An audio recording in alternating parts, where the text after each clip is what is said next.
Here are 7 deadly mistakes people make when visiting the dead. Most people think it's nothing, just silence, a quick prayer, and walking away. But what if I told you that some of the things people do at graves are quietly calling something back? You don't have to believe in curses or ghosts, but after hearing this, you'll never visit a cemetery the same way again. Mistake number 1, speaking to the dead like they can hear you. It's one of the oldest habits in the world. A grieving daughter kneels beside her father's grave. A husband whispers to the wife he lost. People talk to the dead because it makes them feel close, as if their words could bridge the silence between worlds. But what most don't realize is that, according to multiple traditions, from Latin American Dia de los Muertos to the Yoruba Egungun festivals, the boundary between the living and the dead is thin when speech is involved. Words, especially names, carry power. They're like keys. And when you use a name in a cemetery, you're not just expressing love, you're giving permission. There have been countless stories, people who swear that after talking at a grave, they start hearing faint voices at night. Ding dong, I know you can hear me. A door creaking open. A whisper saying their name. Sometimes it's the wind. Sometimes it's not. So the first deadly mistake is this: never speak to the dead like they can hear you, because maybe, just maybe, they actually can.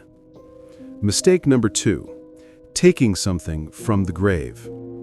It sounds innocent, doesn't it? A small pebble from the headstone, a flower that looked too fresh to leave behind, a piece of marble that came loose. Maybe you just picked it up thinking it's just a keepsake. But every cemetery has rules, not written on signs, not enforced by guards, but ancient, unwritten ones. And one of the oldest is, never take what belongs to the dead. There's a story that circulates among groundskeepers about a teenager who pocketed a stone from an old graveyard in Oyo, Nigeria. He said it was for good luck. That night, his mother heard footsteps pacing in his room. When she opened the door, her son was sitting upright, eyes open, whispering over and over, "He wants it back." They returned the stone the next morning. The noise stopped. But for weeks, the boy swore he could still smell wet soil every time he tried to sleep. So, the second deadly mistake is simple but dangerous. Never leave a grave with more than you came with, because what you take home might not stay quiet for long.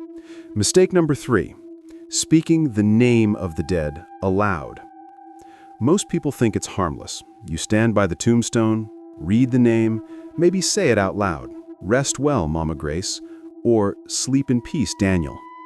It feels respectful, right? But what if saying the name does more than honor the dead? What if it calls them? Cultures across the world share one strange warning. Don't speak the names of the dead at night.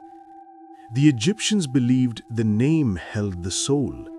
Ancient Hebrews wrote the names of the departed only once, then never again.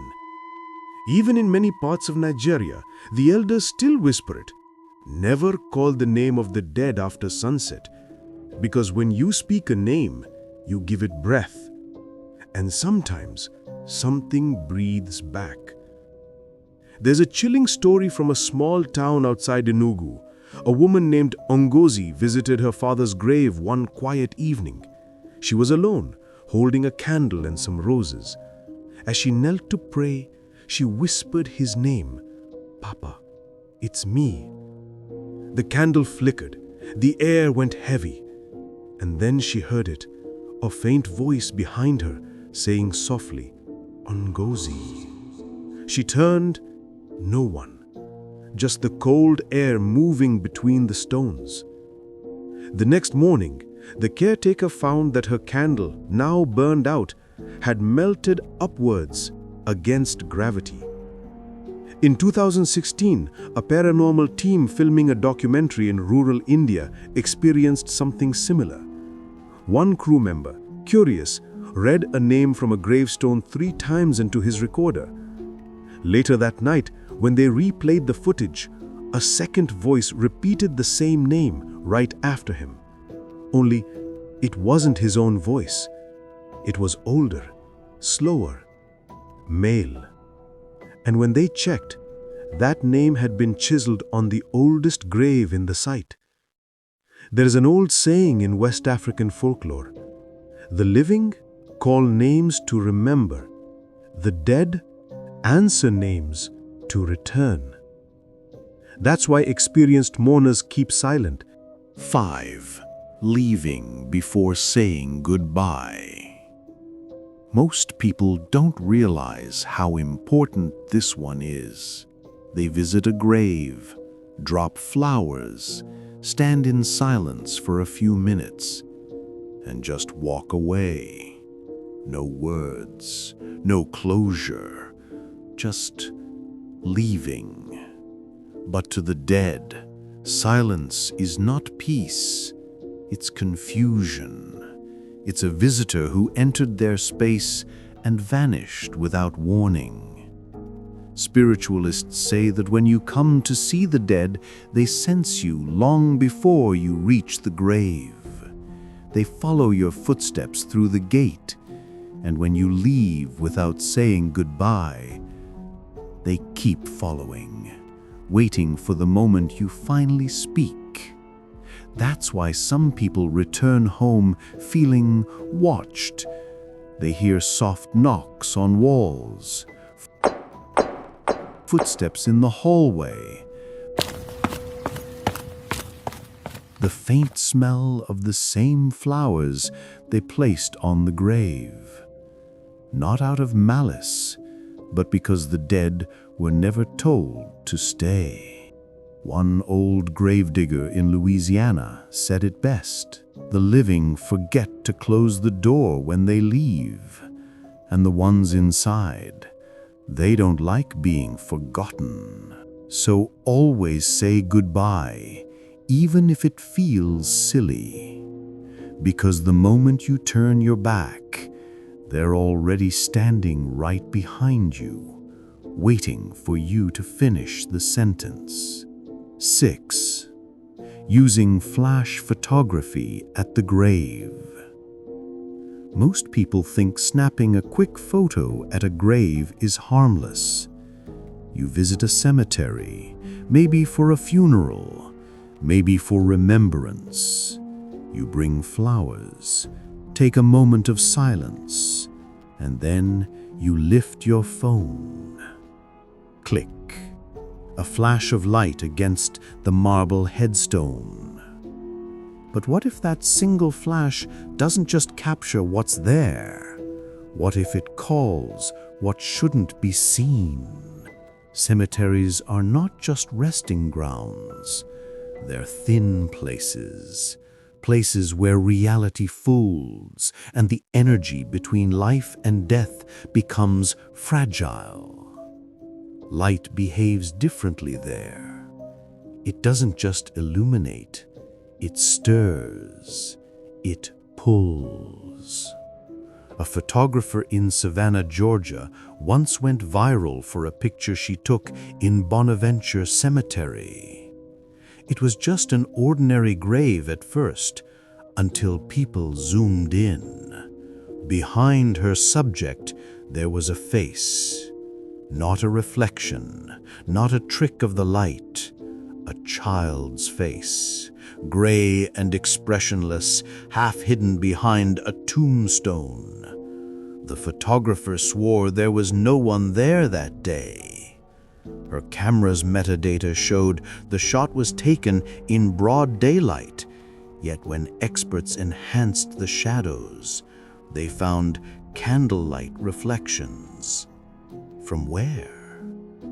No one knows. But it gets stranger. In 2019, a young couple visited an abandoned Victorian graveyard in northern England for a ghost photo challenge. They laughed, took pictures with their phones, flashing every few seconds. Hours later, when they got home, their phones refused to power on. When they finally turned one of them back on, every photo was blank, except one. It showed the couple, but their faces were blurred, stretched, like motion caught between frames. And in the background, hands, dozens of them, reaching out of the dark. They never went back. Experts in energy photography, yes, it's a real field, believe flashes of light can disturb electromagnetic imprints. So when you take a flash photo at a grave, the burst of light might actually awaken dormant fields, the kind tied to emotion, memory, and death. That's why old cemeteries often feel charged, even when they're silent. The light doesn't just reveal the dead, it wakes them. A priest in Romania once said, "If the eye of the living captures the soul of the dead in light, the soul may remember being seen." That's why some old cultures banned photography in burial grounds entirely, because to be seen is to be remembered, and to be remembered in death is to be disturbed. So next time you visit a cemetery and feel that urge to take a picture, don't. Leave your phone in your pocket, because once you take that photo, you might not be the only one looking at it. 7. Leaving something behind at the grave. Most people think it's a kind gesture, leaving something behind when visiting the dead. A flower, a photo, a note that says, "I miss you." But here's the truth no one talks about. When you leave something at a grave, sometimes something takes it. And not in the way you think.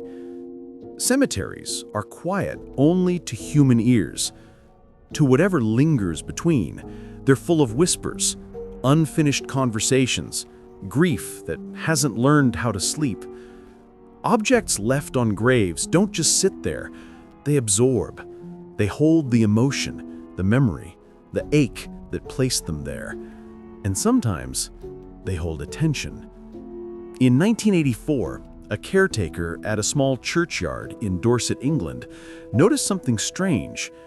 Every morning, he'd find small trinkets, coins, hair ties, toys, moved from one grave to another. At first, he thought it was vandals. Then, one night, he stayed to watch. At 3:07 a.m., he saw it.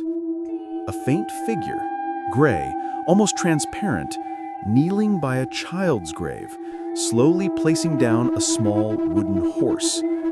When he shone his flashlight, there was no one there, but the toy remained, and when he touched it, it was warm. He quit the next day. There's another story, one that never made the news, a woman in Texas who left her late husband's wristwatch on his tombstone every year on his birthday. It was a ritual of love. One year, she left it overnight. The next morning, it was gone. A week later, she woke up to the sound of ticking inside her bedroom. The same watch was sitting on her dresser, perfectly polished, still running, except for one thing. It was ticking backwards. Experts who study haunted artifacts say that emotional items act as anchors. If the soul is restless, the object gives it something to hold on to. That's why certain jewelry, toys, and keepsakes are said to carry residual energy. They don't just remember the person, they wait for them. And sometimes, they wait for you, too. Because here's the thing. When you leave something at a grave, you're creating a bridge, a tiny connection between worlds. You think it's an offering, but what if it's an invitation? An invitation to something that doesn't want to be forgotten. So, if you ever visit the dead, Bring your love, your memories, your silence. But don't leave anything behind. Not your flowers, not your letters, not even your name whispered to the wind. Because in places where the veil is thin, even the smallest gesture can echo back. And sometimes the echo doesn't fade, it follows. You think visiting the dead is just respect, but the truth is, every step, every word, every photo, every recording, it all wakes something. They hear when you speak. They see when you film. They remember when you stay too long. And while you walk away thinking it's over, they don't. The grave doesn't forget. The silence isn't empty. And those shadows behind you, they never belonged to you.